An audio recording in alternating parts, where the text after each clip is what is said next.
right, good morning. Hey, this is George Lawfrey. How's everybody doing today?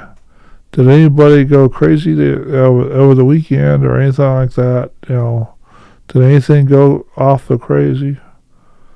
So anyway, we're talking about another movie called The Game Plan. This one came out in 2007. This one had Dwayne Johnson. It's a big burly football player getting pushed around by a little princess.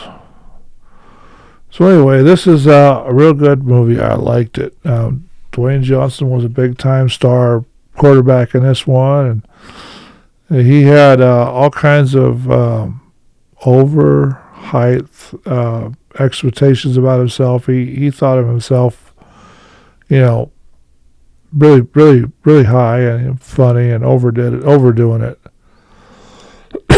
Then, excuse me.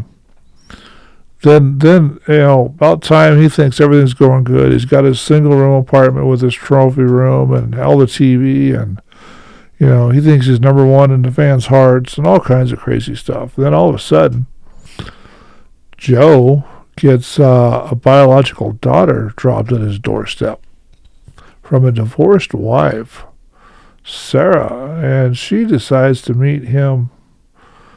Sent her to meet him, and Mama doesn't know about it because she's supposed to be at ballet school, and this little girl goes through and drives Dwayne Johnson up the wall. He ends up taking her to a nightclub and forgets her there and drives her back, and he ends up getting rid of the fancy sports car for a minivan to haul the little kid around, and she just all kinds of terrorized his life, and it was a funny one. It really was. It was a pretty good one, and this is what a lot of men go through in dating, but we'll see what happens there. Everybody's probably going to be mad at me for that one, but that's okay. This little girl makes bubble baths, bubbles, and Dwayne Johnson, and all kinds of stuff, bedazzles everything, including his football.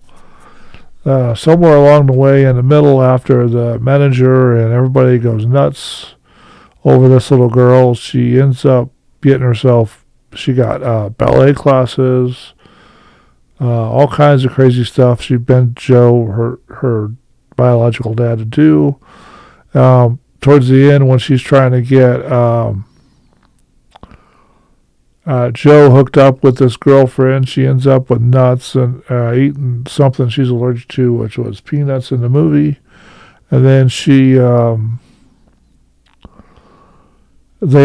ends up running her to the hospital, not waiting for the ambulance, just, picking her up and actually running her like she's a football. She ends up in the hospital, and then Mom finds out, and, all hell breaks loose, and this is going to be turning out to be a pretty good little movie for you to watch. It's funny how this little princess, biological daughter of the football player, drives him completely nuts, and all of his friends nuts, and she says things like, that's a bad word, and all kinds of fun stuff. So yeah, this one you gotta go definitely watch. I like these action films like this. Now this is a sports family comedy film, is what they called it. Yeah, there's a little love story in it too, but who cares? So it's September 23rd. Oh, let's see. Who put this thing out? Bella Vista Pictures. Distributors. Anyway, it was September 23rd, 2007. It released in Hollywood. Then September 28th, 2007. It released in the rest of the United States. 110 minutes. It was United States, it was English, and it was $22 million to make this thing, and they did $146.6 million. So yeah, I definitely like this movie. It's worth watching. Definitely worth watching, but I don't care if you watch it or not. We'll talk to you later, and we'll talk to you on the next one. Bye now.